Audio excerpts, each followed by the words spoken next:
And when Horus found that Isis would not aid him betray Osiris, he plotted with his conspirators to kill our Lord. He took the firebird, the rod, and slew him. This is the first truth, and is the testimony of Baphomet. And a great cry went up to heaven when it was learned that our Lord was dead and would not walk in the garden again. Then brother fell on brother and fought like beasts and slew those they most loved. Even their wives and children were not spared the sword. Much blood was spilt to his name, and the suffering was terrible. So great was the love they had for Osiris. This is the last part of Genesis, the history of the people of Isis, the Nephilim. And the secret remains, that men have kept the identity of the goddess hidden, though her signs are everywhere if you have eyes to see them. Here ends the first garden, though this paradise shall come again, for the world goes on forever.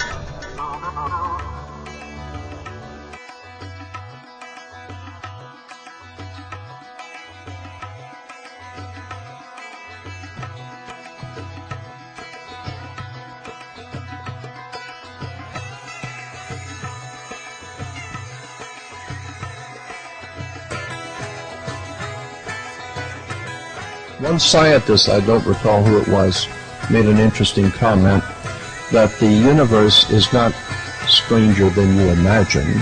The universe is stranger than you can imagine. And the point being is that you haven't learned anything until you understand how the pyramids were built, the geometrics, the harmonics, the well-established mathematics. I don't see how anyone could possibly say that they are well informed about the modern day world and not realize the importance that this country has played in the development of Europe and the rest of the world. I remember someone saying a long time ago, always trust a person looking for truth. Never trust the one who's found it. The point being is that real divine truth is far, far out ahead of whatever we might begin to understand. Manly Palmer Hall, one of my very good friends, said in one of his lectures, if you can intelligently explain to an audience something about God that everyone can understand, and that proves that you don't know anything about God. Because the God that your pea brain could understand could not be the one that created the universe. The one that created all things is far, far loftier than we have given a correct view of.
make this a part of a school system seems to be very interesting.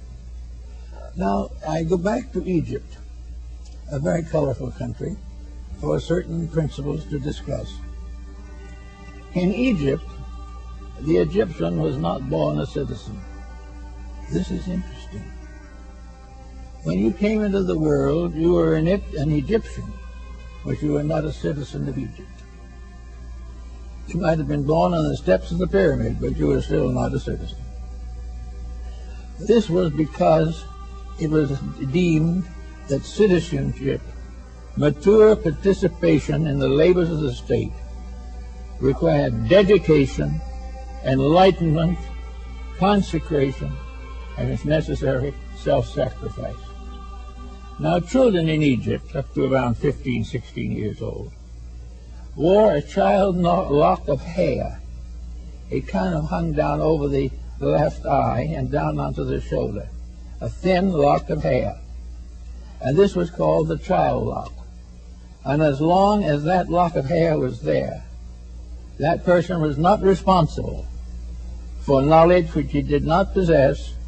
He could not be blamed for mistakes that he did not know better than to make. But there came a ceremony finally, and in the presence of all concerned, the priests of Thebes and Luxor and Memphis gathered together those who were aspirants to become citizens of Egypt. And they had a great ceremony and convoked the gods and made these young people accept the responsibility of Egyptian citizenship. And from the records we still have of those old times, we get some key to what the instructions were. The first instruction was, you must obey the laws of the gods of Egypt. You must obey the laws of Osiris and Amenhotep. You must obey the laws of the state. Unless you are a true law abider, you cannot be a citizen. You had to be truthful, honest in your weights and measures, kind to those in need, helpful for the forlorn and the sick, forever charitable. And at this point was introduced the great negative confession of the Book of the Dead. When the Egyptian died and went into the other world, they believed in Egypt that he had to answer to the gods of the underworld for his reputation on earth. He had to be able to give a statement that he had kept the 600 rules by which the Egyptians regulated his conduct. Maybe he couldn't keep them all, but he did the best he could. But he was working always under the pressure of being a good person, a dedicated person, and an Egyptian was an individual who could stand out upon all sides and prove that in every way he was trustworthy, honorable, honest, enlightened, and kind. After he had taken all these obligations so far, the little lock of hair was cut off, and the child became a man or a woman, became an Egyptian citizen, having the privileges and rights of a citizen.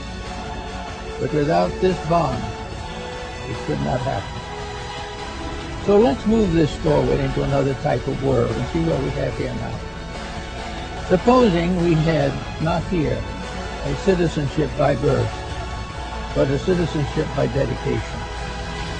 Supposing instead of being born an American, we went to school, the lower grades, middle school, and finally graduated from high school.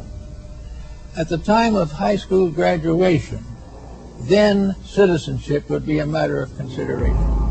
When the American boy or girl decides to go in for a life of government or statesmancraft, they should not be out merely to get money. There should be reasonable wages, proper salary, proper things necessary, but everything should be pointed to the fact that the citizen is a servant of the needs of the people. Now, if we began producing people who at the age of 14 or 15 decided they wanted to be Americans,